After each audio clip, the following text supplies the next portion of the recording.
I'm so red. Why am I so red? I don't know. Who knows? Maybe I'm dying. Irish. No, but I haven't been outside. Maybe it's your blood orange drink turning you red. Maybe. I'm trying to find a place. I look like I have jaundice, so, Between the two of us, we're in Technicolor. The Davis sisters, brought to you in Technicolor. In technically color.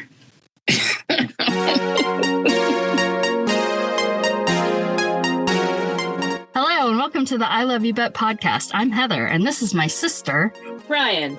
Each week, we will revisit relics of our childhoods using our multiple master's degrees to critically evaluate the crap that consumed our misspent youth. So join us, sisters, latchkey kids, cuspers, and lazy feminists as we look back at our past to say, I love you, but.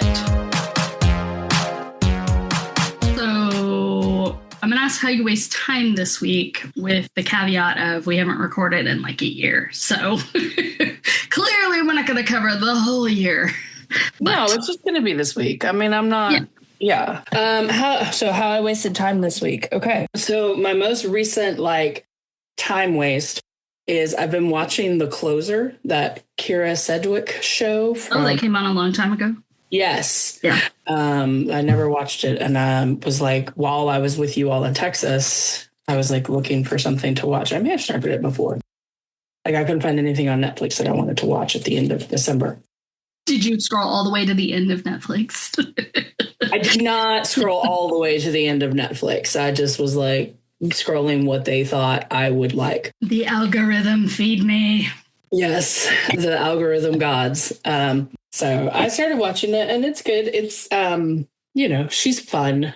It's fun because it's pre-cell phone, which I think also feeds into a lot of what we're going to talk about today. Fun, but I just like her character. And I don't know if you've noticed that I do this, but when I watch a lot of something, I tend to take on something from the show. So if I watch Pride and Prejudice miniseries or a whole lot of something British, then I'll start trying to inadvertently talk in olden formal, I'm writing letters to people or something. Yeah. But anyway, so she uses, did you ever watch the show? No. Okay. Anyway, she uses her glasses as a prop. And so I have found myself doing that this week because I'm actually wearing my glasses more because I think my eyesight is getting worse. And so, but I'm holding them in my hand and talking with, and using them as a prop. Hopefully I don't start talking the way she does because she has this terrible Georgia accent. She's thank you so much.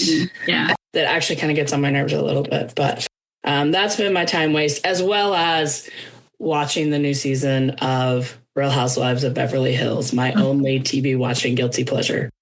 So no shame because I enjoy it. How about you? I had a guilty pleasure. It was before the holidays, but I really got into The Beast in Me. That was really good. Yeah, I think it helps because I couldn't take it too seriously because I knew that even if Matthew Rhys is a killer, he's still Matthew Rhys. It's still Matthew Rhys. I can't be scared of him. I just can't. He's a really good actor. He can get me right up to the edge of being scared of him. But then I'm nah, he's just that shy little Welsh boy who's gonna sing a song real loud.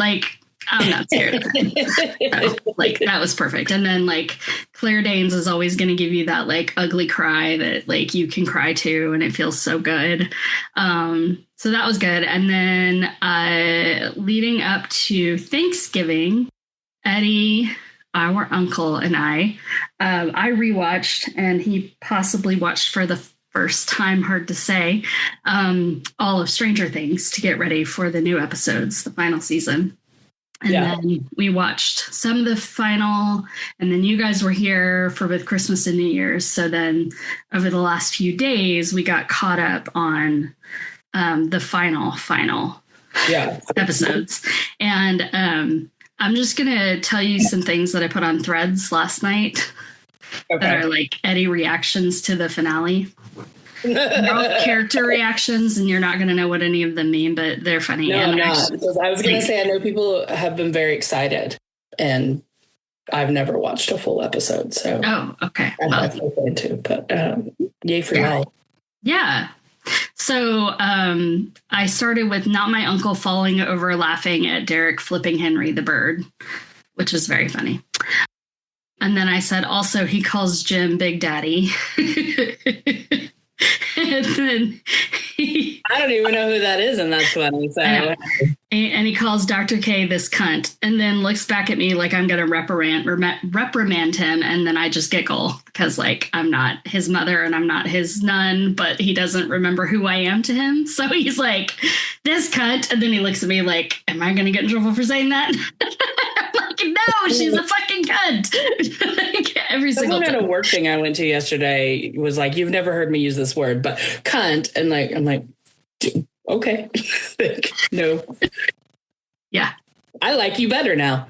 People freak out. Yeah. Anyone in England, hey, what's up? And in Australia, I think they're chill with it too. And then last one, he says, he saw Vecna and he goes, oh, this dickhead. And then he does the thing where he like puts a hand over his mouth like he's telling me a secret. And he goes, but he doesn't even have a dick.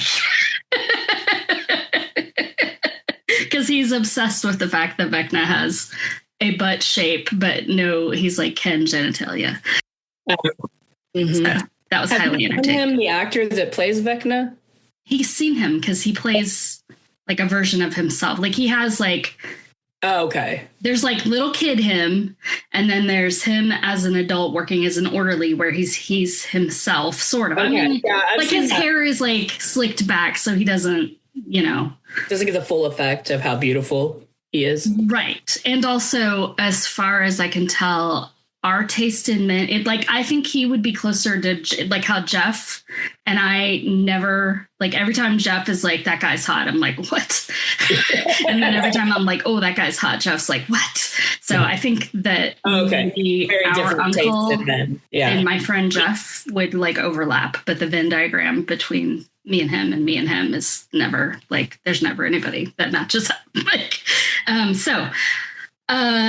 he did comment on his eyes. He's like, he has very blue eyes.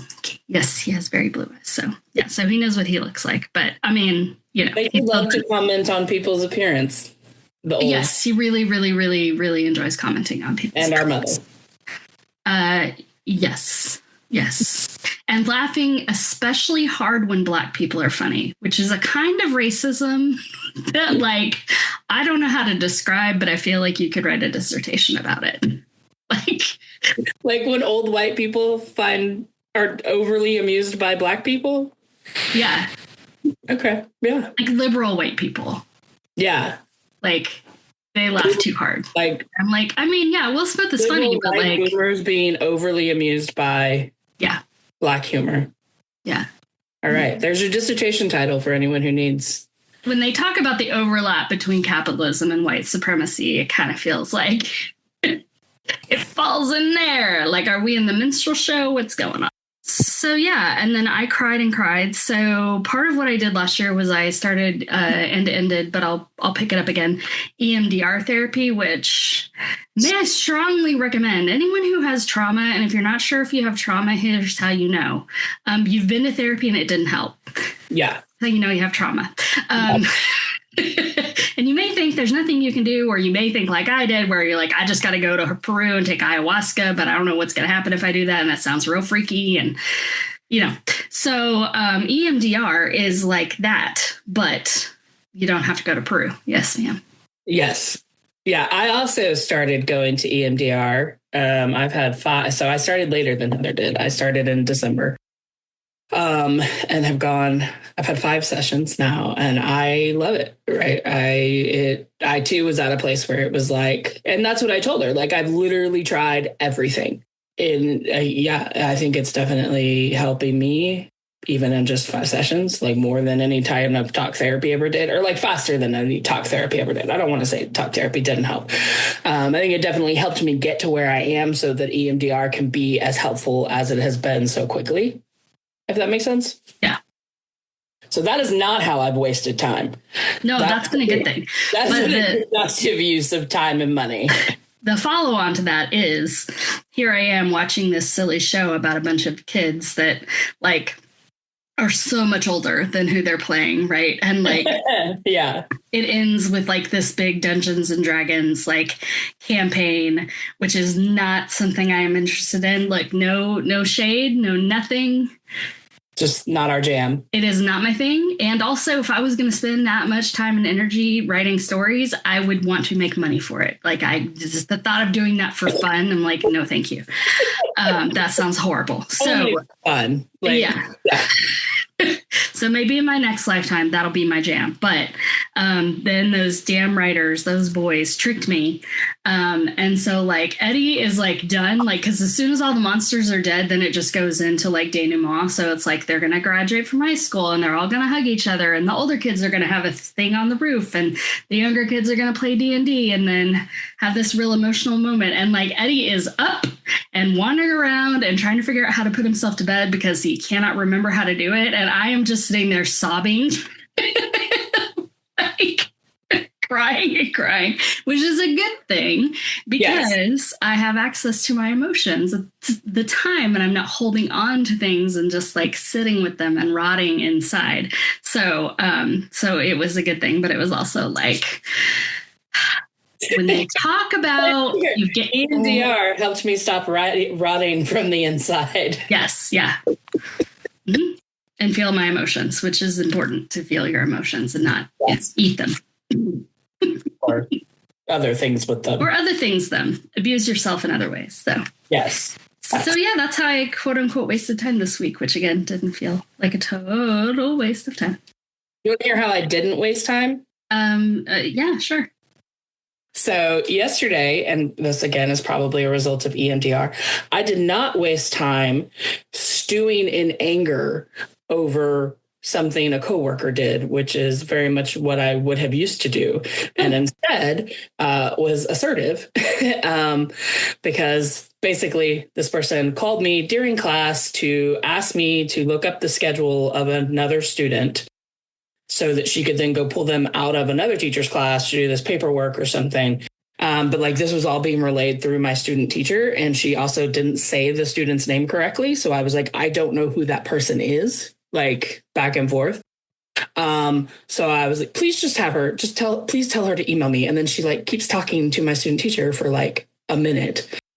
And I'm just sitting there like, what the fuck? Like while I have a class of 30 kids. Right. And so she emails me the name, which was Jose. The name that I was said was Jesus. That's not the same person. That's not the same person. And, you know, she can't look at schedule up because she doesn't have one class, blah, blah, blah, blah, blah. So I was wondering why she couldn't just do this herself. Yeah, that's going to be my question. Like, why are you her secretary? Exactly, is what I thought. It's like, I am not your fucking secretary. Right. Like, which is what my internal, and actually external, but without the effing part and not quite as aggressive.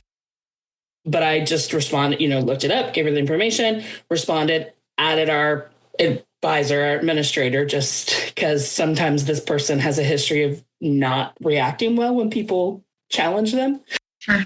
And I just said, you know, this is where he is. And I said, in the future, I would ask you to please try to be more respectful of my class time and my time by not calling, you know, especially with a task like this, which could have easily been answered by our front office clerical staff, our counselor, our administrator.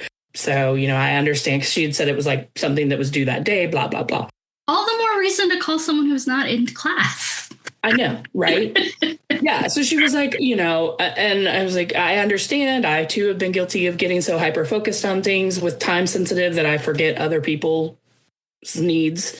And she actually replied and apologized and then, you know, made some like excuses about how she knows I know this kid and have a good relationship with. And I'm like, none of those things are necessary to looking up where that kid is. Right. But I just was like, all good, you know, appreciate it, you know. But so I was just really proud of it, you know. And so like I've kind of, you know, yes, I've wasted some time telling other people because there's like other history of like with this person. Yeah.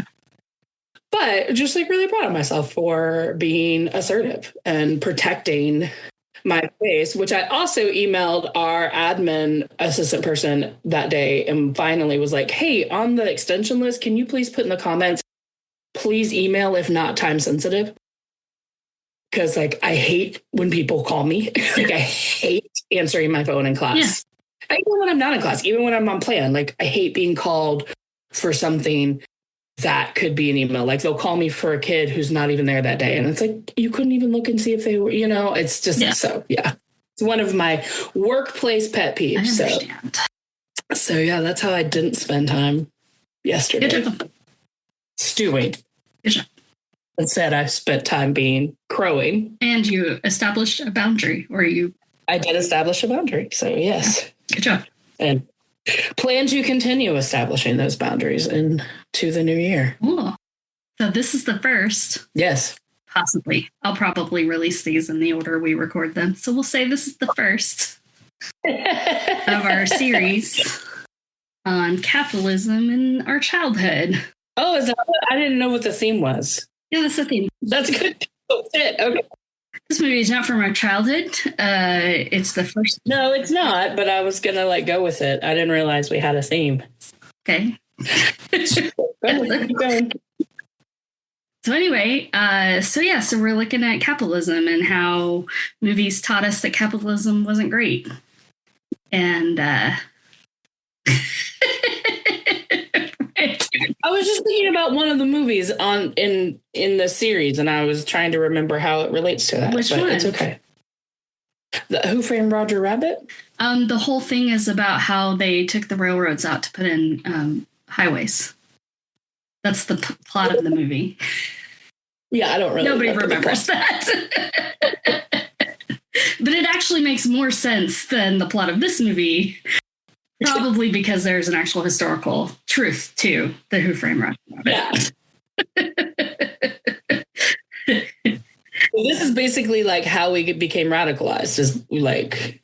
I don't know that it's necessarily. I would say no. If you want to talk about how I became radicalized, it's a lot more to do with feminism than it has to do with capitalism. Yeah. But I think that last year when we were watching all the holiday little movies, TV specials, it was a lot of but we already learned not to be mean to people because of how they look. What the fuck happened? We were all here. We remember the Never-Ending Story, and we all were like, no, you got to fight the nothing. We were all on board with that. And what we all watched the same stuff.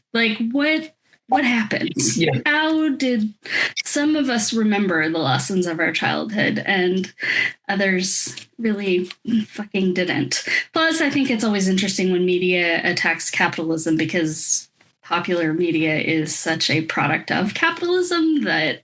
Yeah, no, 100%. Yeah. And I think this movie is an excellent example of a snake eating its own tail. Yes, yeah. So we're not going to do any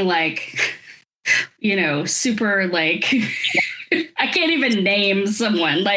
We're not doing art house films. This is not going to be oh yeah, that communist, anarchist, whatever. No, it's going to be very much mainstream movies that that grapple in some way with scary notion of capitalism. I didn't know. Present the complex and maybe concerning idea in a palatable way. Yeah. So, originally I was going to talk about it as late stage capitalism, but then I was talking with Joseph about that. And he's like, well, first of all, people, when they talk about that now, they're not always talking about the Marxist definition of late stage capitalism. And also his is hard to contend with because basically he's and then capitalism dies. And I just don't really see that happening. I don't. So the way that I like to think about it now is capitalism is a virus, right? And it's a virus that at this point has become very, very untenable to its host. And it is going to have to calm the fuck down because it's making us very sick. and it can't survive. So the host needs to either adapt, right? Which we can't. We have hit the limitations of our ability to adapt to capitalism, I would argue.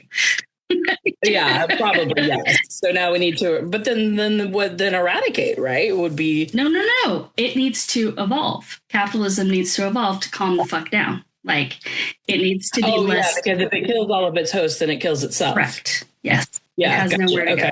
So capitalism is going to have to calm the fuck down and evolve a little bit so that it doesn't kill us all. Because if we're just too sick to function, right? Like, if we are too poor, then we can't. I was going to say, it's just going to kill the poor. Yeah. But like, which will be more and more and more of us as time goes on. Right. Yeah. Yeah. And even if it's not kill, you know what I mean? It's a metaphor. So. Yeah, exactly. Yes. Yes. So that is now how I am thinking of capitalism. Okay. Good times. Yeah.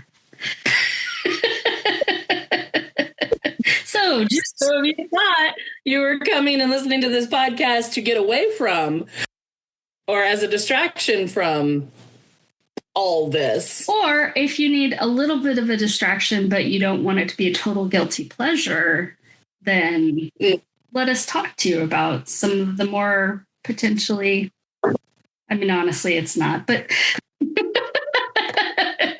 it's obvious. It's not complex at all. But hey, Ryan Davis, what do you remember about Josie and the Pussycats from 2001?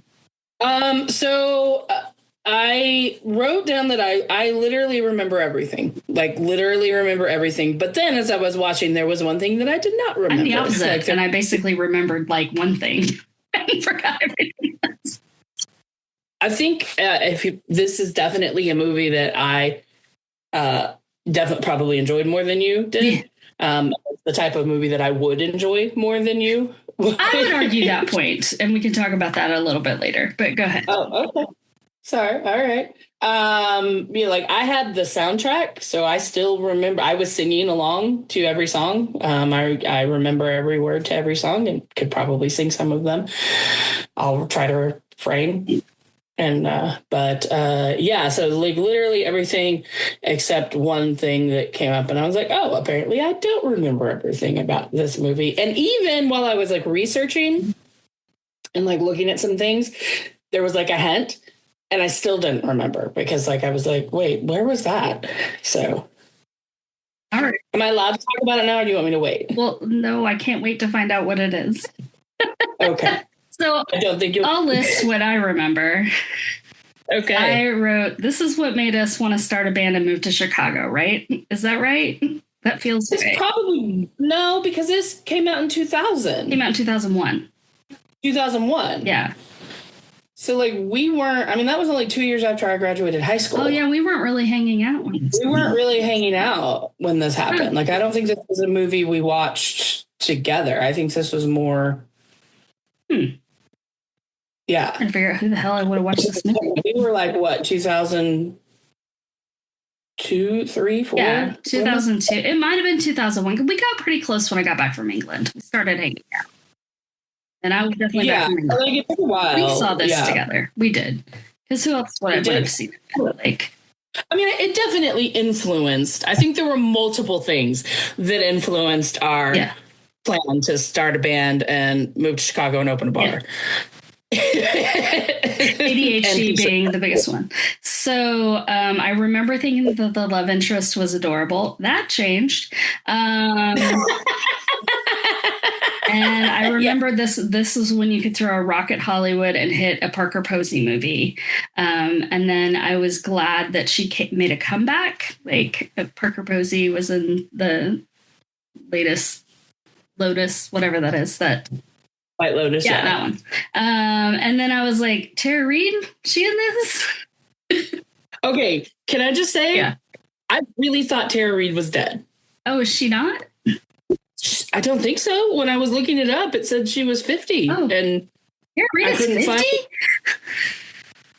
Well, yeah, baby, this movie was... Yeah, 20. I know, but that means she's like, I don't know. Anyway, yeah. Got it. I don't know. We can look it up again, but yeah, I was like, she's not dead. Like, I really thought Tara Reid was dead. I'm gonna She have to survived the early 2000s. Yes. But I do remember about our friend who we're not going to say her name because I don't want to get into it. Okay, good. Because, am I? Yeah, we had a friend, like there was I don't know, in the early days of the internet when they'd have like the clickbait titles and it was like, is Britney Spears turning into Tara Reid? And then it like described the activities that she was doing. And our friend was like, am I turning into Tara Reid? And we were like, no comment. The answer was yes, she was. So yeah. Yeah. Ryan, do you want to know the main thing I forgot that I can't believe that I forgot? Sure. I forgot about du jour. What? Yeah.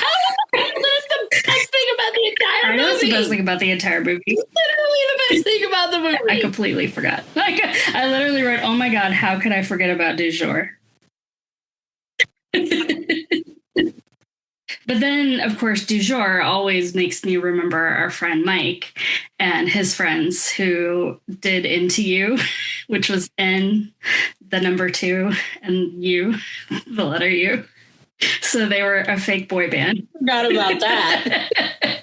And they performed at Rubber Gloves, which is like a Denton institution that went away, but I guess now it's back.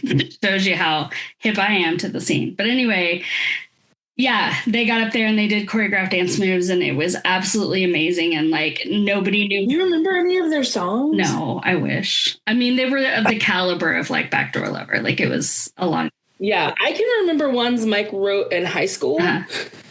Like raps that he and his sister wrote about like teachers. There was like one chemistry teacher and it was called Erlenmeyer Flask Up Your Ass.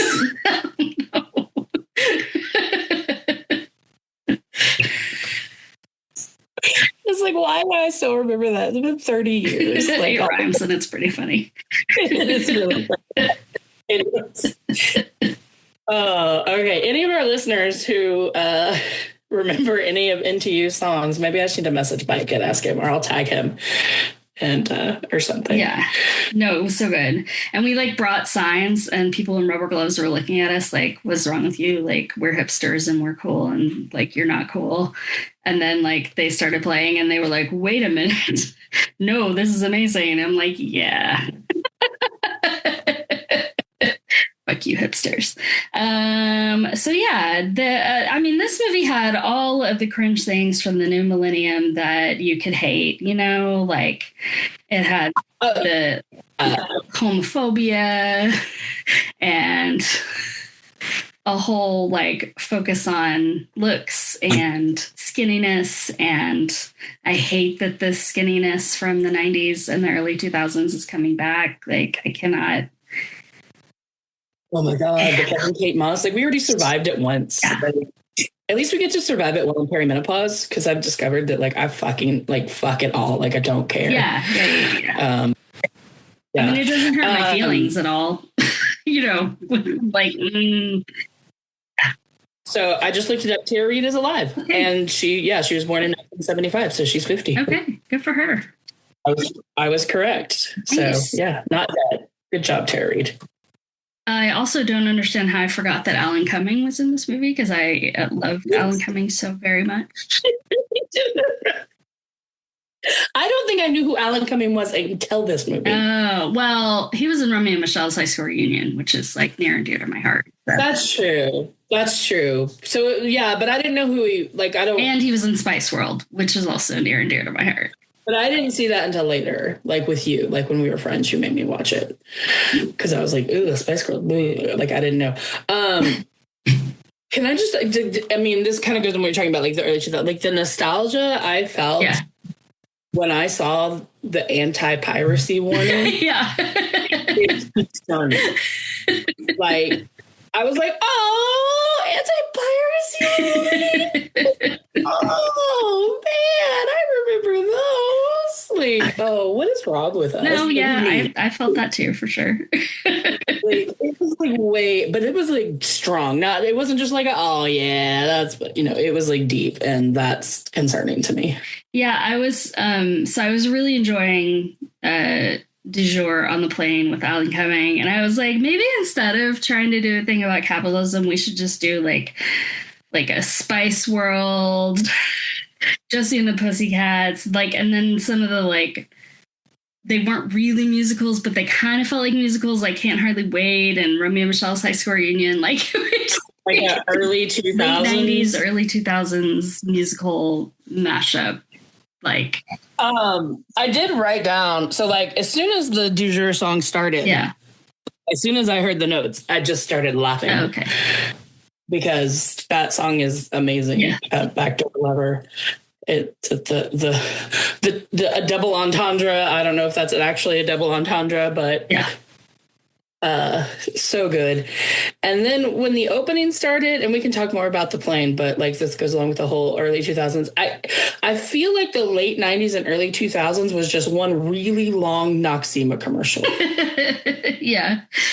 Like, that's how I would describe it. Or like if you want to know what it was, just watch Clueless, and then it's everything that's in Clueless. Like, that's exactly what it was. Well, yeah, I mean, or any of it, like all of these movies, but yeah, like I think the clothing in this one is more real than what they wore in Clueless. Like, the clothes they wore in Clueless were not what people were actually wearing. Yeah, that's true. But yeah, poor Tara Reid couldn't have a back on her shirt. I know, she was probably so cold all the time. Like, really, I think they could. It was like, why wouldn't it, like, here? I wonder how much people were paying for handkerchief shirts in the late 90s, early 2000s at like Wet Seal and that Delia's catalog out. Check it out. Oh my God, fucking Delia's catalog. Like, being fat and teenager then was just like doubly terrible. But thank God we didn't have the internet. So thank God. Yeah, that was one thing. I was like, somewhere in here I put like, thank God they didn't have social media. So two things about the plane that I want to talk about. Number one, the fact that they're always wearing their wireless mics.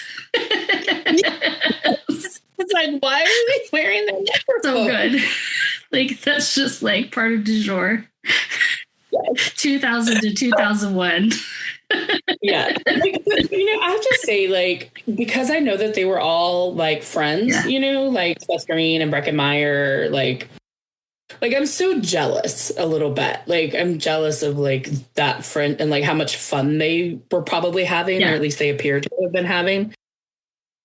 Like maybe in like a Rat Pack-ish kind of way, but like not even like the Brat Pack, not the Rat Pack. The Brat Pack like was like, we're so cool. Yeah, I think they were angsty and did too many drugs. Yeah. Yeah, like, I mean, I guess they're like the millennial version, I don't know what they're called, but yeah, like, oh, it's just so fun and great. Oh, we're just having a great time all the time. Yeah. Hold on. This guy. Hold on. And I remember even then watching, like, what's this guy? Lars, the fourth guy. Yeah, sorry. You were like tap, tap, tap on the recording, so. Do I need to repeat all that? Nah, it's fine. Who cares about that white guy? Nobody cares. The other thing, I'm flipping her off. By the way, thing I want to talk about from the plane is when he's like he's stealing my face or whatever, and how sad I was when my nephew Elliot showed up this Christmas, and we would be like, it's time to do photos, and then he would start doing the stupid fucking faces and like hand signs and stuff, and I was like, don't do that. Yeah. That's what other kids do. It's really hard to get a good picture of him. Yeah. The only good pictures I take is when he doesn't know I'm taking his picture, because he like smiles and like squints his eyes, or he like does like these signs sometimes, and or like, like silly faces and stuff, which is fun. But yeah, like. Anything else about du jour before we move on to the next? I mean, at the end, when the monkey was in a cast on his arm. I wish I was like watching, because I was like, maybe they'll have the wireless mics in the cast too, but they didn't. Like, I felt like that was a real missed opportunity. They got the flames on there too, right? Like, yeah, the flames are good. So good. Like the clip at the end when he was like, too bad your mom didn't give you a good face. He's like, my mom's dead. And then Alan Cumming cracks up. Yeah. That's how you know they were having a good time. Which was like such a joke. And then, you know what I mean? Like, I feel like that was very much a joke in that, like, when people would be like, my mom's dead, Anyways, yeah, I think that's all I have on du jour, sadly. Okay. I guess we can talk. So Josie and the Pussycats comes out of Archie comics and the town of Riverdale, which is why in the movie they're in Riverdale. So am I going crazy? The actors on Riverdale, the show that came out, the like sexy show with all the sexy kids on it, they got trapped in their contracts, right? Like they couldn't get out. I don't know. I don't remember that. I mean, I did see, and you probably did too, but like that apparently the publishers of the comics like hated this movie and told people not to see it and like just announced this but then for like being unwholesome and like too risky, like shit. But then apparently the show Riverdale, they were like, yeah. What? So I don't know, like 15 years later, they're like, it's cool, whatever. Like, that doesn't make any sense at all. I mean, that sounds like vaguely I didn't look it up, but I felt like it kind of ties into the whole capitalism thing, right? Because it's like they were making money off of the show, so they weren't going to let them out, even though they were all miserable and wanted out. Well, the show got fucking. I never even finished it. I think, and again, that to begin with, I didn't finish it. I love that there was the drug called Jingle Jangle. Like, I'll never get over that, like, ever. Did you see when they did the Hedwig cover episode? No, I didn't. They did a Hedwig. Oh, okay, that's cool. No. Yeah. And then apparently, I think in the last season, the like Archie ends up in a throuple, maybe. Yeah. Yeah, I never saw that. Like, I started trying to watch the last season. And I was like, this is insane. Yeah. Like Betty was in the FBI and had like been kidnapped by a serial killer and trapped in his basement. But I'm like, what the fuck is even happening? But yeah, like that show jumped the shark, like major. You know what I was not nostalgic for? What? How mean everybody was to each other. Yes. Yeah. Like, yeah. They were all so mean to each other. They still are, though. Teenagers are still mean to each other. Like, yeah. Like that's, I mean, as a high school teacher, I can tell you, it may just be a thing of teenagerhood. I don't know. Were you and your friends mean to each other? Because we were mean to each other. No. I mean, we were all mean to Nathaniel. Poor Nathaniel. I mean, I feel like we were all mean to Nathaniel just last year when we went. That might just be a Nathaniel thing. Yeah. I don't know. But like, yeah, like my friends and I, like, we made fun of each other. Like, do you mean like how when she like sat on her on the plane and she's like, what's up, big butt? Like that? No, or like it was before. It's like when they introduced the Missy Pyle character and they're like she's being mean to them. Oh, the like blondes or whatever? Not the blondes. Like, she was the sister of their manager. Oh, okay. Yeah. The one where they're like, why are you here? And she's like, I'm here because I was in the Yeah. Breaking of the fourth wall. 9. It was pretty good. Yeah. I mean, she was pretty obnoxious as far as a character goes, but... Yeah. But, yeah, I don't know. Okay. I didn't realize. I guess it's like now I feel like they wouldn't, if they were making it now, she would have been mean to them, but I don't think they would have been mean to her. You know what I mean? No. Yeah. I feel like that's changed. Thank God stupid tiny beards have gone out of style. Soul patches. I can't. Like I was like. Yeah. So Ben will like suddenly change his facial hair without telling me, and he'll do that one sometimes. And I'm like, yeah. And I think sometimes he does it just to like irritate me because, like he'll leave like big mutton chops or like a little soul patch or something. I'm like, what's wrong with you? Like, stop. You don't have to look at your face as much as I do. Like, I'm blind this week. Bye. This did make me nostalgic for a time when I didn't even know what Starbucks was. Oh my God. Yeah. Yes. Like nobody knew. Like the Starbucks stuff is crazy. Like, I mean, so, okay, I'm going to go on a rant. I have a rant.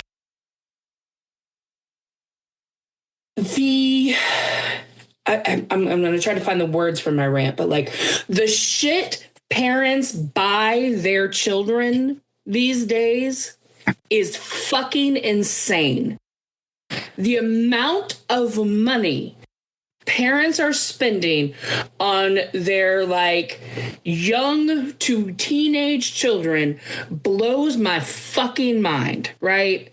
Like if you are buying your 6, 7, 8, 9, 10, 13, 14, whatever, like a drink at Starbucks more than like a few times a year, like, what are you doing? Like the people that are like going to Starbucks every single day and getting drinks for their like elementary school children, you know, or like, I know that it's all pushed by social media or the yes days where, or the either or days where they're like, it's her, you know, we're going to have a fun day. And it's like spending spree at Sephora or whatever you want at Target or whatever, you know, it's just like, but like, even then, like, I know that's social media, but like listening to my students talk about like what all the, you know, like oh my God, it's like insane to me. And I'm very guilty of it too and things like that. But it's like, if you just think about the amount of money that people spend, like taking their, and like the facial products and beauty products and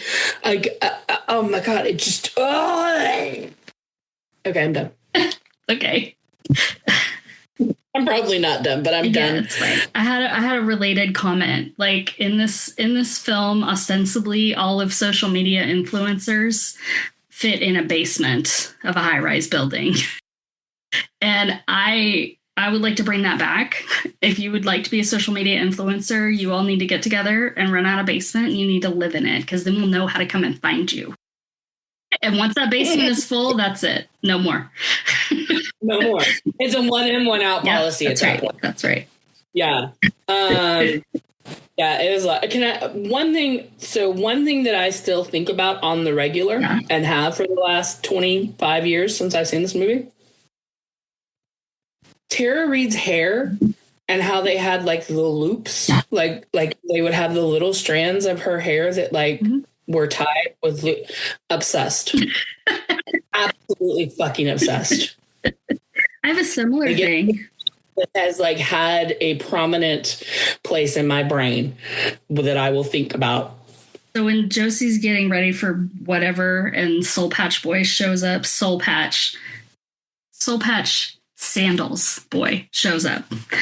And she's like, can you help me with this whatever thing? Like, if it were now, he'd be wearing Crocs. Oh, God. I couldn't do it. And then when he was at the cafe and he had like the harmonica, I was like, get the fuck out of here. Like, no. It's just, Yeah. And it's like, why do they have to make Josie like, and I don't know if they still do this or not, but I feel like this was very big for our generation of like the girl that can do everything. Oh, yeah. Like, oh, yeah. She can play music and she can sing and she's pretty and she can fix cars. Right. Fuck off. Yeah. I mean, people get mad about Twilight, but like that's the best thing about Bella is like she's not that interesting. She's not that pretty. She's not super smart. She has no talent. She's not like raising some impossible bar for teenage girls. Exactly. Like, and then it was still like, and I don't know if he likes me. It's like, fuck him. Who cares? Like, yeah, it's like we got that girl and we got like manic pixie dream bitch. You know, like. It's ridiculous. But I wanted to go back to you being obsessed with the little knots in Tara Reid's hair. Oh, okay. So when he helps her with that backless dress, like I wrote that in a book, like that visual. That's a big one for you. Imprinted on me for sure.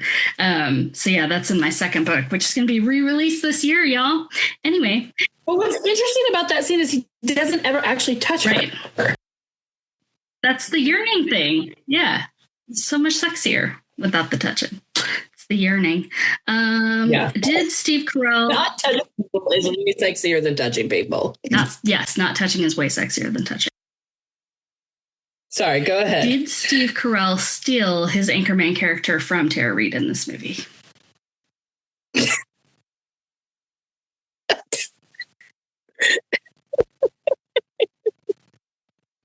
Possibly. Yeah. I think he goes more autism and she's just dumb, supposedly. But she was very funny. I mean, she was very funny. Yeah. Oh, she was really funny.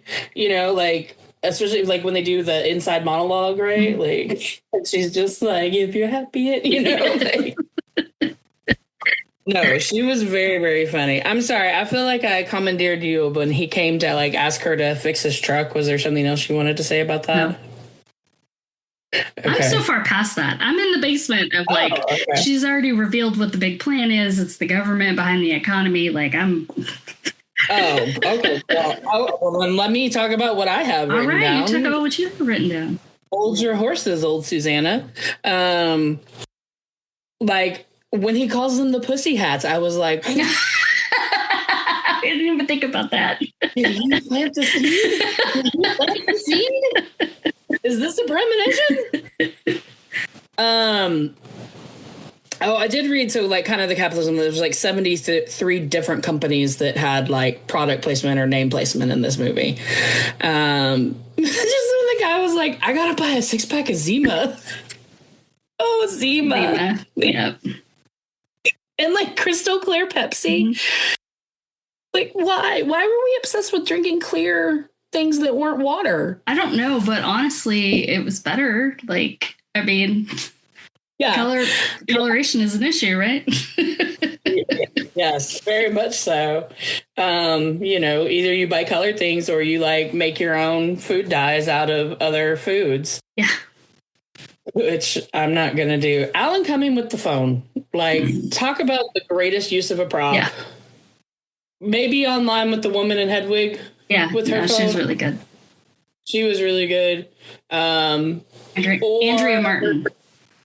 Is that the lady? Well, I'm not good with names. It's okay. That. I only feel bad about it when it's people of color. I don't feel bad about it when it's white people. She's Jewish. Does that make a difference? Okay. Jennifer Saunders and Absolutely Fabulous with the phone is always a good time. Use of phones as props. But Eric Zoolander with his teeny tiny phone. Zoolander's really been in my mind lately due to Elliot's newfound inability to turn left. He can turn left. He won't. He doesn't like it. He's like, we'll be walking and we need to go this way, and he turns right. He turns around and goes right.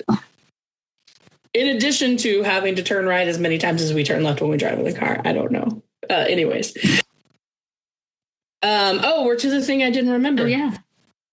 I did not remember Eugene Levy's. Oh, yeah, no. I was like, Eugene Levy! Yeah. When I was looking up who the Lars actor was, so I was like, how does he fit into this foursome of people? And like saw that he was in Can't Hardly Wait. Still can't remember who he was in Can't Hardly Wait. I saw that Eugene Levy was in it, but he didn't have like a character. And I was like, I do not remember Eugene Levy being in this movie. And then when it came up, I was like, oh shit, I was like, I guess I did forget something. That was a very happy surprise for me. Like, it was a good one. So, and then I just wrote Parker Posey is amazing, and I remember every damn song. So the premise is that the government is trying to brainwash teenagers to drive consumerism. And I just want to point out that that's not happening. And it's not the government. It's not. So I want to, after the 2024 election, you'll remember we all got together, in fall of 2024 with all my nerdy high school friends and your nerdy high school friends. And we're all like, oh no, the election. You mean in the fall of democracy? Yeah, before the fall. In the fall, before the fall of democracy. The fall before the fall of democracy, and yes. We were like, oh no, what about this and what about that? And then after the election on Slack, we were like, oh no, what happened? And Nathaniel was looking at it and he said, now he has a PhD in political science. He said that he wished more people understood that the government and the economy are not the same thing. Right. I feel like in the 5 minutes that they spent coming up with a plot for this film, they didn't bother to check that. Really missed the mark. Like, especially because then ultimately it was like, really, it was just Parker Posey wanting to make everyone like her. So then it was just like, which is like such a foundation for social media, which is what actually drives consumerism in our country now. And I think it was just because they didn't have, this was like right before social media. I mean, you know, this is like 3 years before, but you can kind of see it like happening, right? Like it's like this movie kind of sort of predicts social media in a lot of ways. But they didn't know, I think. And definitely, I don't think they realized. So, you know, one of the things that I looked up, I don't know that there's a whole lot more that I want to say about the movie. I have a lot of more notes, but so I was really curious because this came out like right about the time that Napster hit. And so I was just really curious about the music industry and sort of what the effect it was. Yeah, so it said, you know, that this felt too cartoonish to be effective. Plus, this was when kids started stealing music. And it sort of led to an end of that version of the music industry. So I found this BBC article about Napster. The music industry peaked. So the most money it ever made was in 1999. Oh, wow. And it lost half of its revenue. Like it went from like 40 billion to 20 billion. Wow. Yeah. And it's like slowly rising, but it's only ever come back to be half as valuable as it was at that point. There was an article in Premier Guitar called Last Call, How Record Labels Survived the Digital Apocalypse.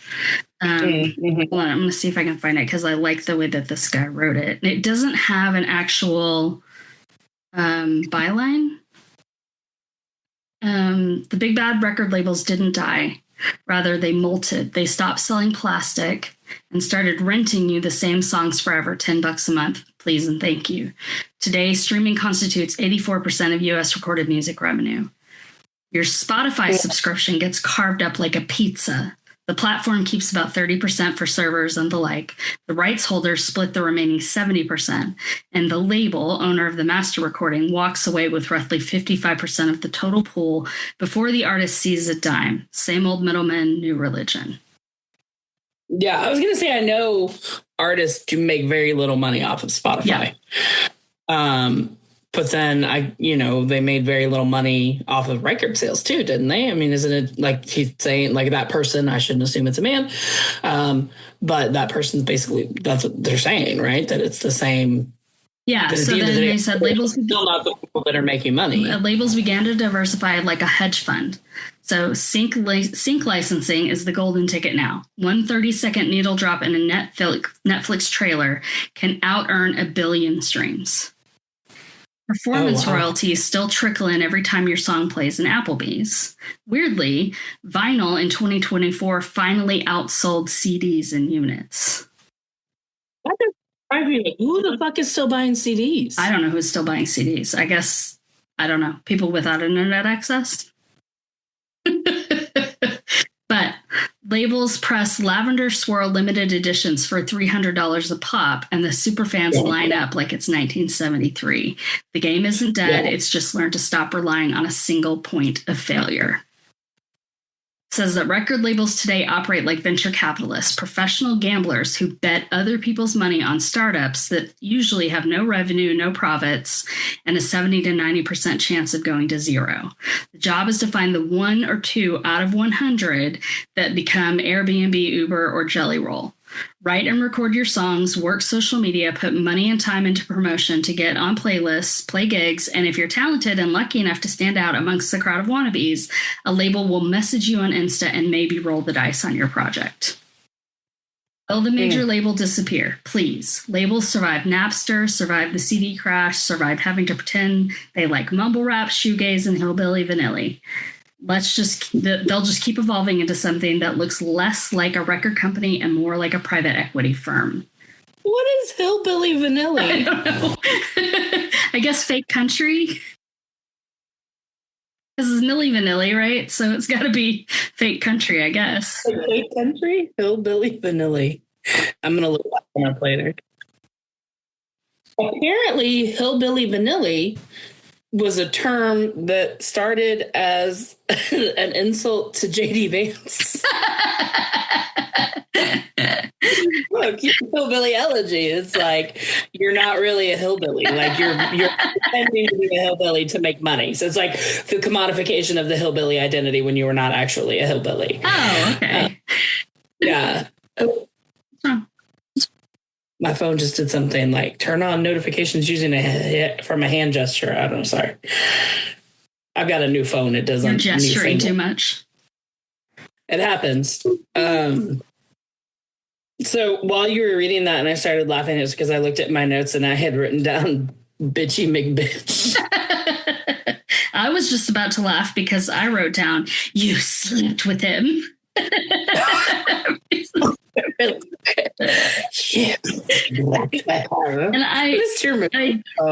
I mean, having to like dial a phone to see what movies Mr. Moviefone. Played. Like, yeah, these kids, like I get so mad. I am so necessarily angry that you have to pick your seats online. Like you don't just like show up and hope there's still seats. I love that you get to pick your seats up. I know that you do, and then on some level I do as well.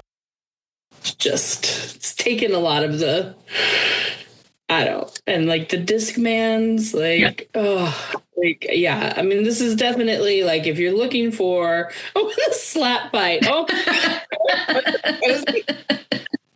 where they're like building up, like they're gonna like punch each other, and they just have a slap fight.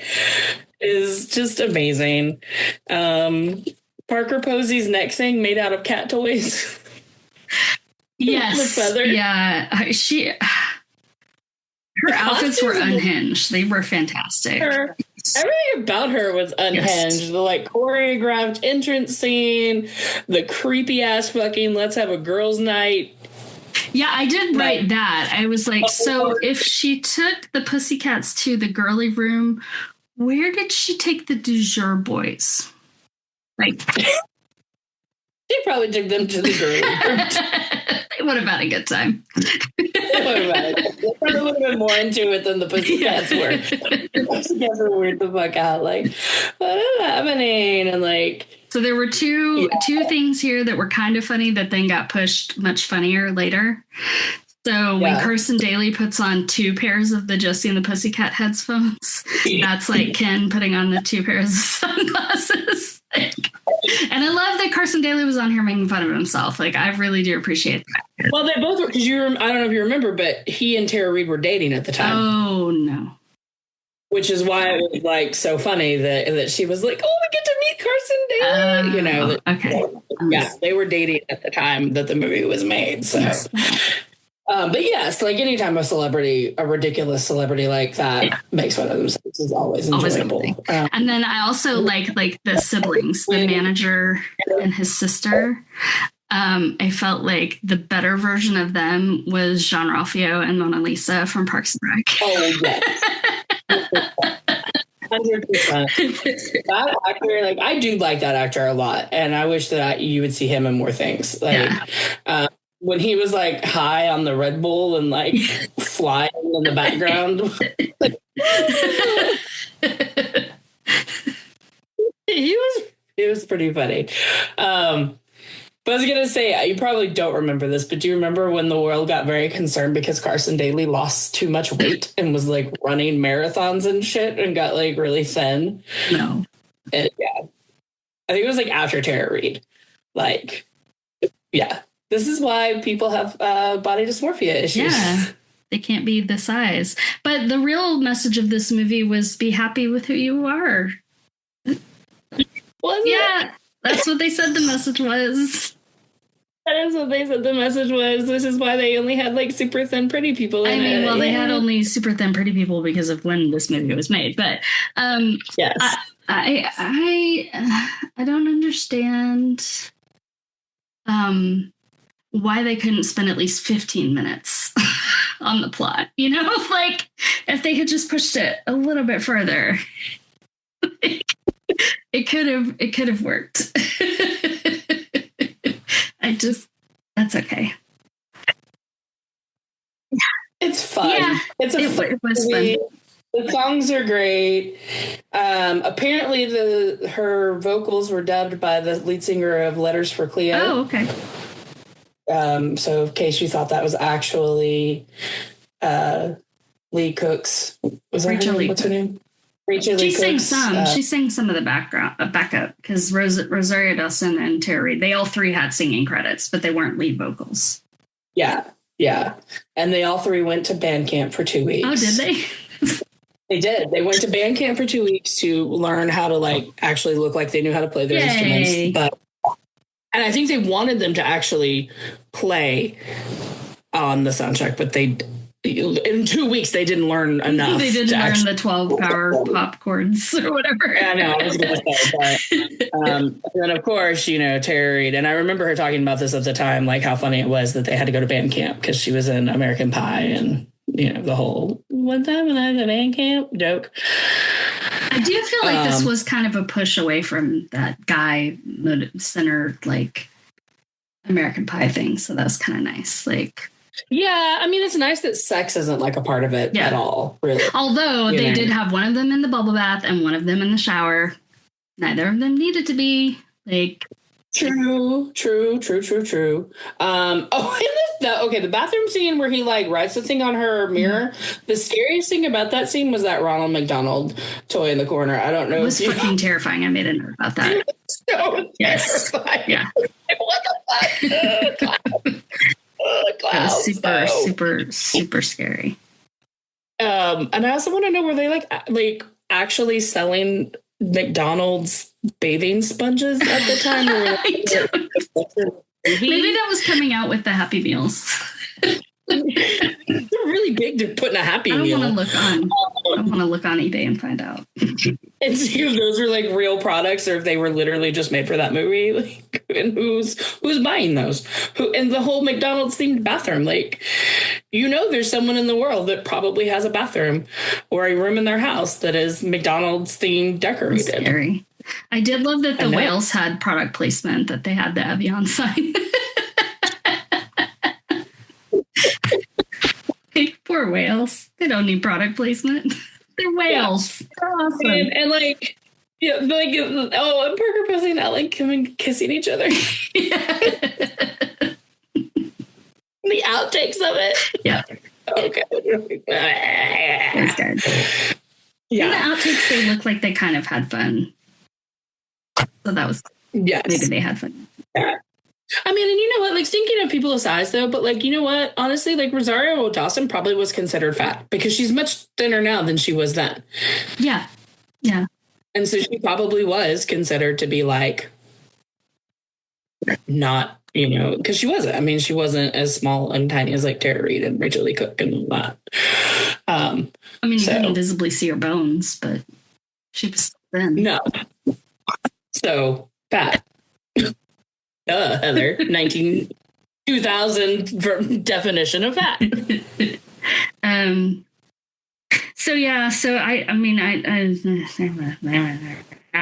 then it just started making me think about, like, I was listening to My Favorite Murder yesterday, and they were talking about the music industry, and like they were like, why does anybody still talk about Chris Brown? Like, he's a fucking monster, and like R. Kelly and like all. And I was like, it's like. And the music industry, like, and not just the music industry, capitalism is going to protect those things that make it money. Yeah. Even if those things are dangerous, because it doesn't care. All it cares about is making money. Like, yeah. I mean, and that's like, my students will ask me, because like teaching government, I'm like, okay, I don't want to depress you all, but here's what's going on in the world or in the news.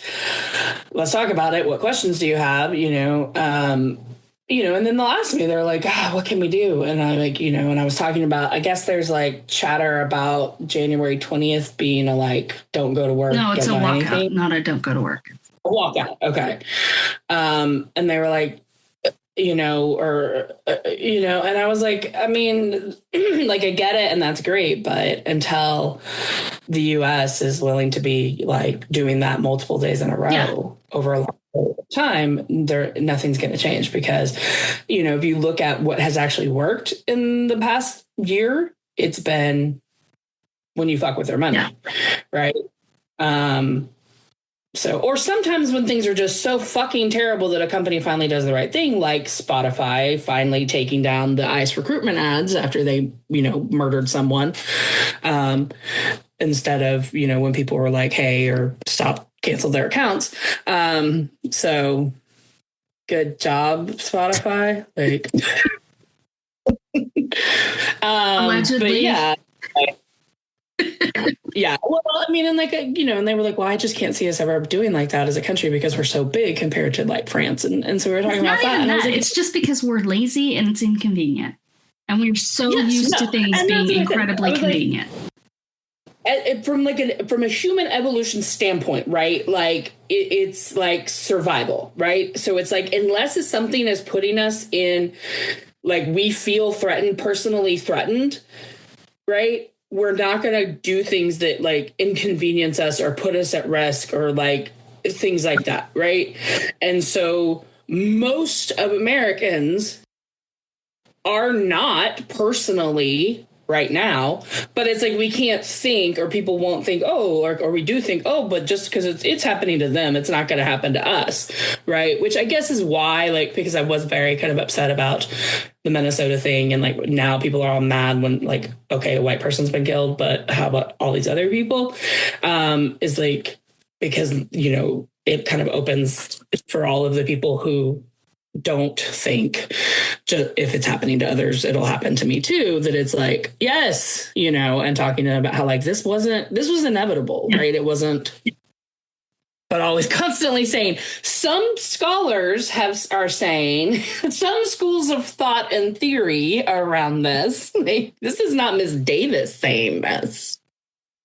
Were we going to talk about good news? Like something good? Something? Tell me something you're hopeful, peace around, something like that. Oh, hopeful. Or something that makes you happy. Something that makes me happy. My job. Yeah, it makes me really happy. Right? I mean, a kid actually asked me the other day if I like teaching. Why would you think that I would continue showing up every day if I didn't like? Most people don't like their jobs and they still show up. Yes, I know. And she was like, well, some teachers act like they don't really like what they do. And I'm like, oh, okay, I understand that. I was like, but that's not me.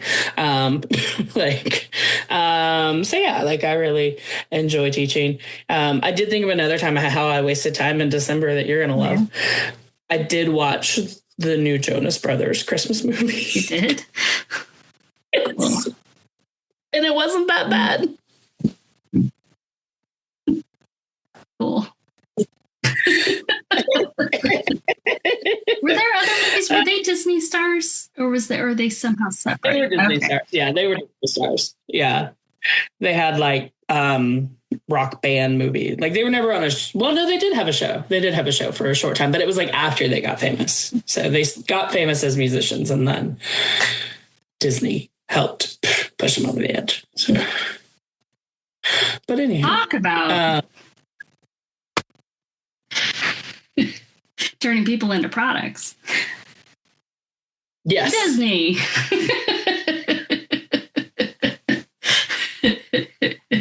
They're very good at it. Yeah. They're very good. Yep. Modify our youth. Mm-hmm. Modification of the youth in so many ways. What's making you happy? We're talking about trying to do some witchy stuff, so that makes me happy. Yes, I have to say that was a very surprising text message to get from you. Like really wanted to screenshot it and send it to some friends and be like, so my sister just sent me this and I don't know what's happening. Well, like, so last year when I was... Are you drunk? No. So last year when I was starting to feel pretty, helpless and hopeless against the lack of critical thinking in our country that led to bad things. There were like a few things I started following. So I started following Tiny Chef, who made my heart happy. And I also, recognizing I was going through perimenopause and it was beating me down, I started following our friend Melanie. who, is We Do Not Care Club. So that helped me. And then both of those quickly took off. So I'm a secret influencer, but I've been for a long time. It's fine. I also started following this account because it kept getting advertised to me called Witches for Hope. And and so like, I think I told you this, like when you went to Brooklyn, I was really worried about all of the bad things that could happen to you, and not in like a, oh my God, it's New York, something bad's going to happen, but just like, I actually understand the reality of the situation and where Elliot is and where you are and what New York is. And I was like, I just don't like, I'm so worried about all of the things that actually. And nothing bad happened. Well, so I realized that worrying about it wasn't going to do any good. And so I did a protection spell on you guys every night. Oh, you did? So that's why nothing bad happened? No, but instead of wasting my energy worrying about you, I took that energy and put it into a protection spell. And so I was... Why don't you ask Mom? Get Mom into this. Maybe she could... I can't get Mom to call about the bathroom. But I'm working on that. Anyway, so then I was looking at Witches for Hope again yesterday, and they were like, yeah, you don't have to just do negative. You can't just be like, I hope that an artery clogs on someone, or I hope that they shit their pants every time they're in public or something like that. Like, I was like, okay, this sounds like there's a lot of disorganized chaos witchcraft happening. And what we need to do is we need to get organized and be positive. Because if we're all out there sending, like if somebody's sending positive to somebody and the other person's sending negative to them, then it's not going to work, like we can't cancel each other out. Right. Yeah. And so it's like, okay, we need to find like, who are the linchpins that like we can try to throw some positive energy at to try to get something to move, because I'm tired of just sitting with anxiety and despair. And I'd rather try to put that out there, because maybe it won't do any good, but what doesn't do any good? Nothing. Anxiety and despair. They do nothing. There are no positive outcomes. It's doing nothing. Yeah. So maybe next time my kids ask me what they can do, I can be like, witchcraft.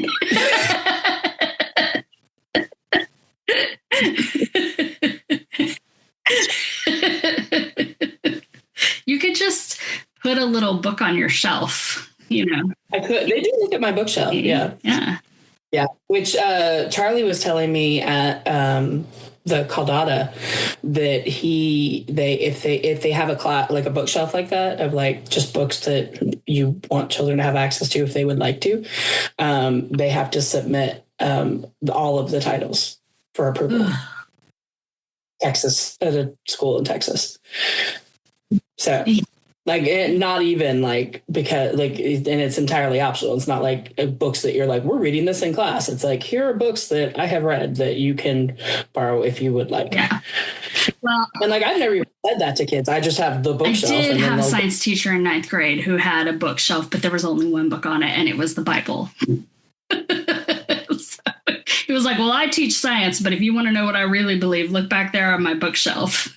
It's like, okay. Mine's just said it. My biology teacher in high school was like, if you want to think you're descended from monkeys, that's fine, but I'm not, the most Neanderthal looking human being I've ever met in person. Like 6 foot tall, big old block head, broad ass fucking shoulders, like long, gangly arms. I was like, a coach, by the way.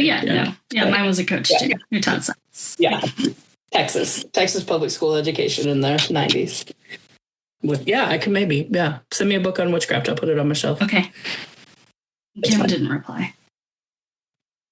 Interesting. Yeah, she may have just not been looking at her phone. Yeah, she does that a lot. Yeah, well, keep me. I mean, I'm up for anything. I texted Kim because I saw she hadn't replied to the email about happy hour, and she hasn't replied to my text. I said, isn't it frustrating when you're trying to communicate with someone and you know that they have a phone, but they never pay attention to it? And then he goes, what? And I said, I'm being mean to my mother. You shouldn't be. I was like, okay. Anyone who doesn't think we need to be mean to our parents needs to go back in time and have a fucking Freaky Friday switch and grow up with our parents. Like, fuck you. Like, you should never judge how people treat their parents because you did not grow up with those motherfuckers, and the people you know are not the same people as they are parents. Right. Like, fuck off. Like, the EMDR is really working well. I can tell. You're really getting rid of a lot of that trauma. You're letting it go. Oh, and I was going to say that because when you said, and I know we had this conversation too, and I'm sure you're going to edit all this out, but whatever, why have you? Because one of the reasons that I wanted to reboot the podcast, and I know that you were reluctant, probably because you were like, are you really going to do it? And I don't know, maybe not, but that's what No, do you really want to know? I don't want to hurt your feelings because it's better now. It's not your fault. Oh, was I too? When you first got on ADHD medication, you lost all of your humor. You weren't funny anymore. But you got all your humor back, so we can do the podcast again. Oh, no, that doesn't put as a, it was like I saw it more as a chore, which is why I was like, can we, I was like, yeah, let's stop, but now, and if it gets like that again, I'll tell you, or if I'm funny, please tell me. Maybe because I'm on a different medication now, so it's worth the $100 a month I have to pay since the new insurance rolled over, but whatever. Because I want us to be like, you're my best friend, right? And you and I mean, nobody makes me laugh the way that you do. And I think that nobody makes you laugh the way that I do. But I wanted us to have a reason to talk to each other where we weren't just talking about like our family shit, right, or, the state of the fucking shit pile world. Right. And country and government, like I wanted something that would like force us to be silly and talk about, or not, even if it's not silly, like, because like we're going to do Brazil and that's not like a super happy, silly movie. But just something that's like engaging our brains in something that is like outside of like, everything is awful. I don't remember why I said that, but, I said EMDR. Oh, yes. Trauma. Because I remember when you first started talking to me and I was going to EMDR, I was like, but I don't, like when people say trauma, I think like I was, touched inappropriately as a child or physically, and so, and, I had that conversation. I had that conversation with my EMDR therapist, on my first session, and so it's like I've definitely come to redefine what trauma means. And it's like, the little one-off incidents that still live in your mind, that's trauma, right? So, and redefining like a lot of things like neglect, what that can look like.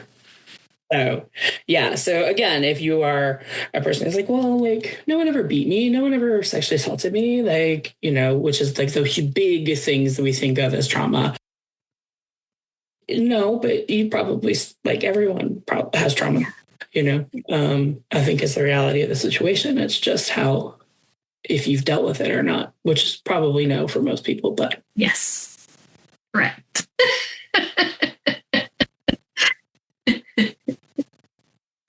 So. All the things that you think you're like, I shouldn't do that, and I shouldn't do that, and I shouldn't do that, and I shouldn't do that. And then you wonder why you can't stop doing those things. It's because of trauma. Yeah. So find yourself somebody who can do EMDR therapy with you. Even if you think you don't know how to talk about it, because I was like, I don't know how to talk about this, because it doesn't come out to me in language, which is very interesting because that's how I deal with the world. It comes out to me in my body. Is your brain protecting you? Right. So, of course, right. Your brain's protecting you from. Yeah, it all lives in my body, though. So I'm still trying to get through the body keeps the score, because I think it's going to help me try to process some of my. Good. Have you ever seen Brazil? Yeah. Oh, yeah. I've seen Brazil. Okay. I didn't know if you had. Yeah, no, I've seen Brazil. I think I just saw it like in the last few years on my own. I don't remember why I watched it. Great question. Maybe because I never had. You're trying to do a lesson on bureaucracy. Well, do you want to keep having fun? Yes. How about 9 to 5 next week? I still can't believe we haven't done that one, but okay. Working 9 to 5. You know we haven't done that one? I know we haven't done it. I know that I have not watched that movie since I was a child. I showed it when I was teaching women's studies. Oh, yeah. And Magic Mike. I did not show that when we were teaching women's studies, when I was teaching women's studies to teenagers. For the record, if you are... You could show them Magic Mike XL, because that would be really good for women's studies. Because it's basically like a demographic study of male entertainment for female pleasure in the Southeast United States. So... That sounds like some college level women's studies classes. That's not how the movie plays out. That's just what it is. Okay.